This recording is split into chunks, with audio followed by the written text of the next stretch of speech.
Speaking of making mistakes, should we go into this now? Uncle Dave, I just blocked him on Twitter. I didn't just block. I simply blocked him on because it was so tiring. I couldn't deal with it. And we've had a lot of people since then go, why wouldn't he leave it alone? Why won't he leave it alone? But this reached new heights of screaming, stalkerish Brian, I think you're going to have a fucking rabbit boiling in a pot of water in your kitchen when you come home one of these days. He will not leave this alone. When you are not speaking to Dave Meltzer, when Dave Meltzer is not in your conversation, when you are not giving an opinion on anything that he has done or said, or saying anything that has remotely any topic whatsoever to do with him, but you just express your opinion on AEW, whether it's you or me or anyone else in the world, he will find you and hound you till you can't go to sleep. And now he's doing it to you. Why? Because I had the audacity of saying something negative about AEW. I feel like one of those fans, like a fan in Altoona or Beckley.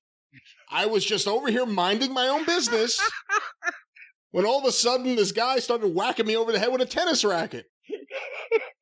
But in this case, I literally was over here minding my own business. I watched the AEW show, which I'm sure we're going to talk about later in the program. Yeah, unfortunately we will. I thought there were a couple of segments that were all right. I thought there was a whole lot of crap. And I think overall, when you look at AEW, there's a lot of weeks where there may be something all right, and there's a lot of crap, and segment to segment, it's a badly put together show. And what I tweeted out, I have it right here, I pulled it up. There are fans who really like some of the wrestlers in AEW. There are fans who really enjoy the style of matches in AEW. However, I can't understand how anyone finds Dynamite to be a good wrestling TV show. It amazes me how poorly written and booked the show is almost every week. Now again, I'm saying I know that there are people who love Dave. Dave loves those matches. The Young Bucks have a 13-minute opening match, 4.5 stars. He loves those matches and those style of matches. He loves a lot of those wrestlers there. Kenny Omega. Kenny Omega got put in this position because Dave really anointed him as the great wrestler of our modern times, and Kenny ran with it. Dave likes a lot of those wrestlers. And again, I'm saying I understand there are fans of these wrestlers and these matches. But did you mention Dave Meltzer in this tweet? No, I did not tag Dave. I did not mention Dave. I literally just read you the exact tweet. And it was my thoughts after watching this AEW show, which was a disaster. Because they're always a disaster. Segment by segment, it's a poorly put together show. I have seen wrestling shows that are coherent. I know the difference between a coherent show with a good booker, or even at times a booking committee, and a show which doesn't make much sense as a show. That's my point. When you look at it as a wrestling television show, it's poorly put together. So Dave responded to this out of nowhere, and he quote tweeted it. Dave KO, out of nowhere. He said, digging in your heels every week to convince yourself you're right is a bad look. But at least don't do it after the last 30 minutes of tonight's show. You have to learn to pick your spots. So I responded to that saying, digging in my heels, the show sucks, Dave. Almost every week. If you like those kind of matches, then you like those matches. But the show is poorly put together. You can admit it. Tony will still text you. A bad look is constantly looking to defend an overall poor product. And again, to the initial tweet here, Dave wasn't tagged in it. I didn't mention Dave. I didn't tweet it at Dave. Dave saw this and decided to lecture me because that's his role now. If you ever notice on Twitter, it's, it's very sad that you don't, accept this. And yes, I just want you to learn. I'm just trying to teach you. I just want you to learn. That's his big thing. It's so condescending. Well, if you just can't learn, which is why I finally had to tell him to go piss up a fucking rope after all these years, because he got so fucking just annoying with this shit that even his friends that have known him forever can't figure it out. And also, to be quite honest, before you continue, the last 30 minutes of that program contained a midget duct taped to a chair, a jelly Nutella promo, and a fucking 6-man tag that lost all semblance of making any kind of fucking sense and just degenerated into a fucking mess of moves. And he was crowing about that, but go ahead. But again, if you like spots, if you like tricks, then that match, I can understand why someone would really like that match. And even if you really love that match, my point is the entire show put together as a well-booked, coherent wrestling television show, it's not there. That's my point. And I'm giving everyone every caveat they want. I like the wrestlers, I like the Young Bucks, I like the flips. Okay. But look at it as a wrestling show. Look at it as any kind of show, if it makes sense from top to bottom, week to week. And by the way, on the topic of digging in your heels, you dug a hole with Jim and you kept digging and digging and digging. And then finally Jim started putting dirt on top of the hole that you dug yourself into. But he then wrote to me, forget about me. Every magazine and major poll this year had it for the best TV show of 2020 by a wide margin. Only show to hold up during the pandemic and taking away the live audience. To which I replied, a show can be better than Raw, SmackDown, NXT, and the others and still not be very good. As I originally said, liking the wrestlers, the style, and the matches is one thing, but pretending it's a well-booked, written show is another. It's consistently a mess. And I think that's part of the thing. Dave was very condescending with, it's a bad look for you to say these things. And again, he dives in, and I know plenty of Dave's friends who say, I don't know why he argues with people on Twitter about AEW when he has nothing to do with the discussion, and he just dives in and does it. He will find you if you criticize his play friends. But also the polls that they won are like a poll of all the people who suck dick. Do you like the taste of cum? You're going to get a high fucking approval rating. It doesn't necessarily mean you've taken in a wide swath of fucking mainstream humanity. And then I saw some of his other tweets, which I wasn't, because he didn't tweet back at me because I was waiting. I was like, I'm not going to sleep because I'm not going to let him hit me. And then 7 hours later, I see it and I can't reply in real time. I said, I'm going to give him some time to see if he wants to come back because I know he likes to get the last word in a very condescending fashion. I'll get the last word. It won't be as condescending. It'll just be straight to the point and true. Oh, it'll be condescending too. No, I don't condescend. I kind of just say the way it is. But he didn't respond to me, but he started then arguing with other people, like just random people who dove into this.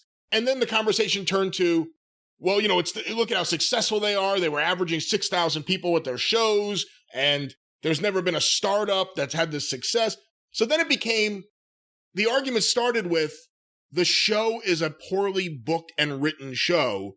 Then it became, well, look at how successful they are. Look over here. Look at the bird over here. Forget about that. Look over here. Hey, the Kardashians are on television, for fuck's sake. Whether it's quality and whether it's profitable is two different things. And he keeps conflating the two or confusing the two because that's his go-to when you point out that, God, this could be so much better with anybody that knew what they were doing in charge of it. But it's making money. Yeah, because all the other shows are rotten too, and the bar is lower. But if you want the only show that didn't drop during a pandemic, for the people who like this kind of thing, that's the kind of thing those people like, and they have the same number of people watching right now as they did at the start, and vice versa, because that's the number of people who like that kind of thing. The average person and even an average wrestling fan's not going to watch this fucking television program. But Dave takes it fucking personally if you either express your opinion or state a fucking observable, demonstrable fact. I don't get it. I get it. I mean, look, he loves the Young Bucks. He loves Kenny Omega. He loves what these guys do. He's friends with Tony. He's been knowledgeable about everything going on with AEW since the very, very beginning. I'm not one of these people that believe he's been secretly paid by Tony Khan. I just think this is what he likes. if you read The Observer, and I've read every single issue of The Observer, this is the ultimate culmination of what Dave likes in professional wrestling. He was someone who always liked lucha libre and high spots more than, big angles, for instance. But, again, we won't make this a goddamn giant dissertation for the next 45 minutes on Dave's psyche, but he liked the action matches. And again, maybe he never liked wrestling like this, but there never was wrestling like this. Nobody was ever allowed to have matches like this for obvious good reason. And he always seemed to have a grasp on wrestling psychology and made fun of the silliness. And it seemed like he had a good grip on what the business was. And you didn't have to argue with him on silliness like this because, as I mentioned, there was no silliness like this. But then suddenly he's gone to the point where the two things are mutually exclusive. You cannot have the opinions, the values, the concepts, the mental grasp of this industry that you had and that you demonstrated 20 years ago, 25 years ago, 30 years ago, and still excuse and or tolerate what's being done to that industry by these fucking jackoffs with no goddamn pride or self-respect. It's just a shit show. He's gone from defending wrestling against people that knocked it and hated it and didn't understand it to now saying the same things about wrestling that those people said, because it's the same people that now are saying those are the ones who don't understand wrestling, but say they love it and are actually running it. I've always heard a leopard doesn't change his spots and an asshole's always an asshole, and people are the same down deep. They don't fucking change. I'm sorry. Same down deep. But he's the only one that's ever proved me wrong. Because he's fucking flipped. And it's all because you did not just accept the Young Bucks and Kenny Omega as being the greatest things in the world.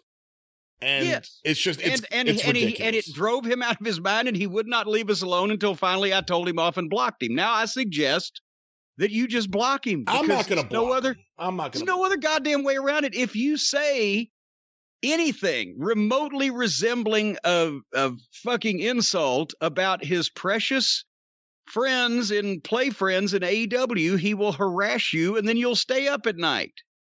It's easier just fucking tell him just bother somebody else. It's not a good look. Don't tell me what's a good look and a bad look, Dave. Do me a favor. And hey, if anybody doesn't believe that I tried. I was one of the last ones that kept trying to defend, because everybody like fucking bitch off and Bruce and all those people who said that Dave was lying all along 30 years ago about all the things he said, but they're full of shit too. They're liars. Dave isn't a liar. He's lost his mind about this particular thing, but he's never been a liar. And I would defend him against that because I knew the fucking truth, and they were saying those things for their purposes. And I said, that's not right, and would illustrate those things and try to defend him. And I even went so far as to say over the last few years, Dave's historical knowledge is unmatched. Dave talked to so many people that he understood the fucking psychology of wrestling, and he's seen more matches over the last 40 years than almost anybody alive. And all those things were true. And that's why I couldn't explain his sudden tolerance for this fucking English music hall comedy bullshit, and thought it had to be, because they were his personal friends, because how else do you explain it? And we laughed it off. Weed's legal in California. And he wouldn't leave it alone. That was literally the worst thing you said about him. That's the worst thing I said about him. And that is documented, which is where I was going with this. And he would not leave it alone and kept insulting me personally to the point where I had to fucking tell him to goddamn quit. Just don't acknowledge my existence, motherfucker. We will never speak again. Fuck you. Fuck what you said about me, and fuck what you said about the Midnight Express, comparing them to the Young Bucks. They never did a goddamn thing to you to be insulted like that. And I had to tell him off, and we're not going to ever speak again, and he doesn't exist on this planet to me, because fuck him. He wouldn't leave it a fucking alone. And finally, friendship only goes so far when a motherfucker will not quit poking you. But if anybody does not believe what we are saying is true here, I invite everyone to go back in the archives, whether it be YouTube over the last few years or whether it be the Patreon, where we have our shows in order from the start, from our meager beginnings in 2014 to we're almost done with 2016 now, right? We're in the middle of 2016. In the middle of it. And more added every week. And you can follow along with how I tried to be nice to Dave Meltzer for years and years until his ridiculous statements and whiny old fucking woman behavior led me to just tell him to fucking piss the fuck off. How do they find the Patreon, Brian? Patreon.com/Cornette. For only $5 a month, you get access to the archives from the beginning in 2013. Right now, we are uploading shows from the spring of 2016, new episodes added or classic episodes added each and every Sunday night. But you get to hear a lot of things as they progressed in the world of Cornette, from Jim's thoughts on the Young Bucks and Joey Ryan and Kenny Omega, good wrestling, bad wrestling, his relationship with Dave Meltzer and others. Patreon.com. My relationship with. We were never engaged. It was never official. It was just a fling we were having. And Dave saying, here's the quote, digging in your heels every week to convince yourself you're right is a bad look. That's like the pot calling the kettle a pot. Look in the mirror, Dave. Well, besides that, I've never had any trouble convincing myself that I was right. I've never had to convince myself I was right because I've usually been right. I'm not trying to talking into it. I'm not trying to convince myself I'm right. I just watched the show. I know I'm right in what I think about the show. Convincing myself I'm right. You know, I've seen where he says when people say, "Oh, you kiss AEW's ass," he goes, "Well, it looks like you've never read an issue of The Observer." Well, I have. Like I said, I've read every issue of The Observer. Going back to the beginning. And there's been shameless puckering up and kissing of the buttocks and filleting of the penises and tongue boxing of the fucking sphincter hole and everything else that you can possibly do. When WWE does something really bad, Dave will talk about how bad it was. I actually there was one specific example. I said, I want to see how Dave covered this. Because I know Jericho's his boy, and Jericho gets protected in The Observer. When they did the Inner Circle in Las Vegas in the middle of the pandemic, and they did 2 or 3 segments on the show that were just awful. How was it covered in The Observer? He literally just reported it. And then they woke up and there was a midget there, and they appeared to be drunk, and they were teasing Wardlow and Jake Hager. Nothing about this was really, really bad. It was bad comedy. Nothing about the fact that they went there in a pandemic. Nothing. Nothing at all. It was just reported like it was a match. And then they went to this move, and then they went to this move. And I think Dave has very little self-awareness when it comes to the way he acts in regards to AEW. And it's ridiculous. And I like Dave. I've always liked Dave. Although I don't know where we are right now, because this is now a few times recently where he decided to dive in on me and I hit him back. That's because he knows I can't see his shit, and he thinks you'll tell me, because I'm telling you, one of us is going to end up with a boiling rabbit. And he listens to the show every week, which I'll just say I know he listens to the show every week. And that's the other thing. And when it comes to the other point, I just want to say one more thing, and then you can move forward. The idea that with AEW, name one other startup that has ever been this successful in wrestling, or one other startup in the last 30 years. I forget what the qualifier is. Okay, Dave, name me one other startup where the head of the network greenlit a show because the son of an NFL owner who he knew came to him. I mean, the relationship's there. At a party. Name one other startup where there was a fully formed and popular independent wrestling movement to cherry pick wrestlers from. Name one other startup where you had major talent at the beginning, the likes of a Chris Jericho and even Moxley, who's super over with that audience and right off WWE TV. You can't compare this to other startups. You can't compare this to the UWF, to Herb Abrams' UWF. Hey, with the exception of the show, with the exception of the booking. Wait a minute. Name another startup where the fucking network executive that was approached about having the unknown wrestling show that was only a concept didn't even know that TBS had Vince McMahon's only competition 20 years beforehand because he was only like fucking 12 years old at the time. The son of a billionaire who owns the Jacksonville Jaguars, and owning an NFL franchise is still a major deal in society, went up to this guy and said, hey, you guys used to have a wrestling show. He goes, oh, if you want to do it, I'll consider it. Yeah. We did? Yeah. The son of a bitch. Why don't we now? And you want to talk about Newark, the show that never happened. They were going to do a big, big house in Newark because this is the Northeast. And at least the first few times, the Northeast will support something like AEW coming into town and really boost it up. They would have a big house, big gate. Look at some of those other shows. They were drawing nothing all over the South. Nothing. There were empty seats everywhere on TV. But again, they would do their major pay-per-views and fans would fly in from around the country. And then Dave says, well, they never did this in Mid-Atlantic or Mid-South where they had this ticket demand. Yeah, because they never had fans flying in from around the country because they knew about the show.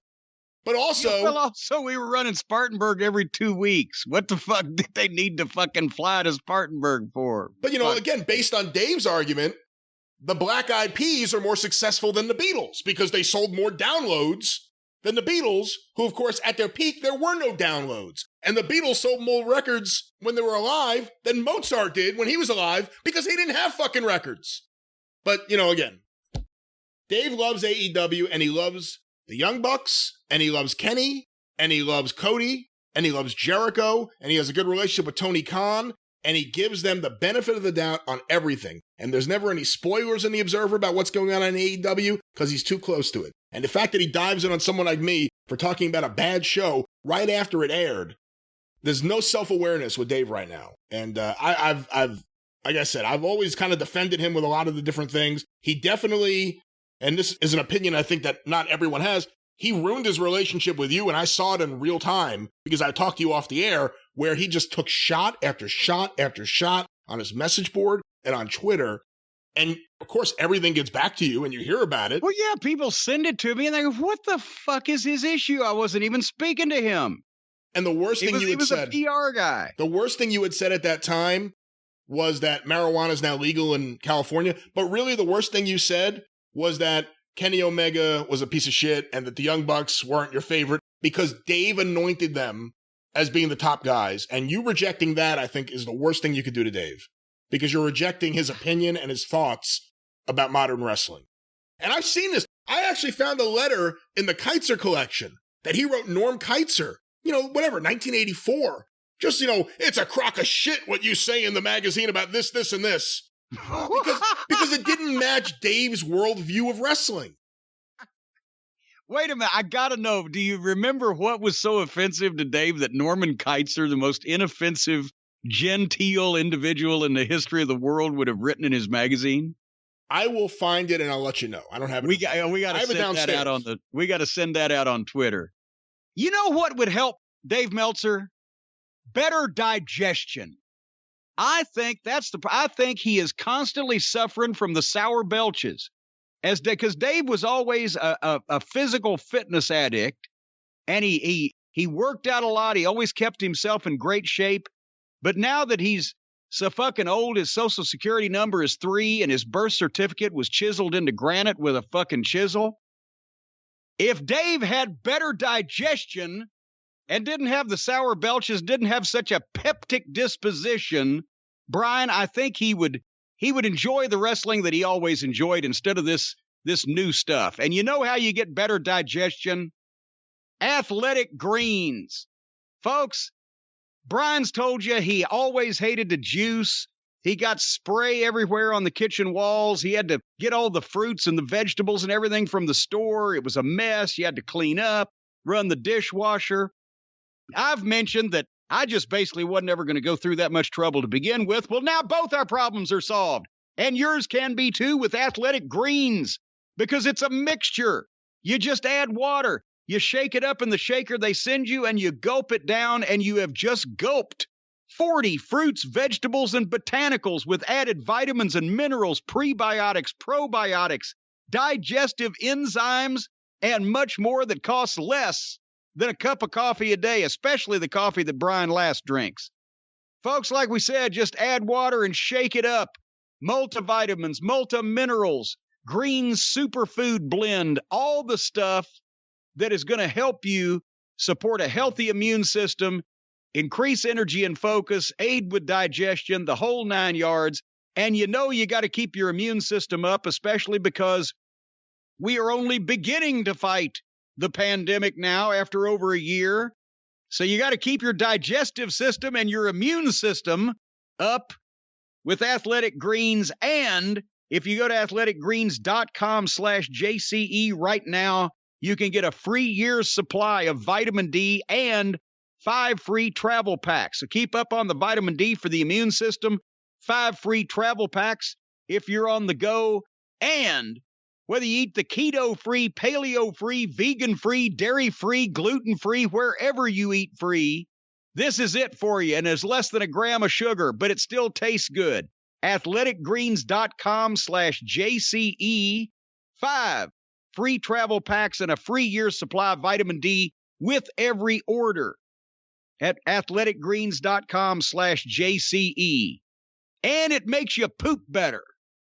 You have said that before, and actually the other day I was preparing my Athletic Greens, which I drink every day and I love them.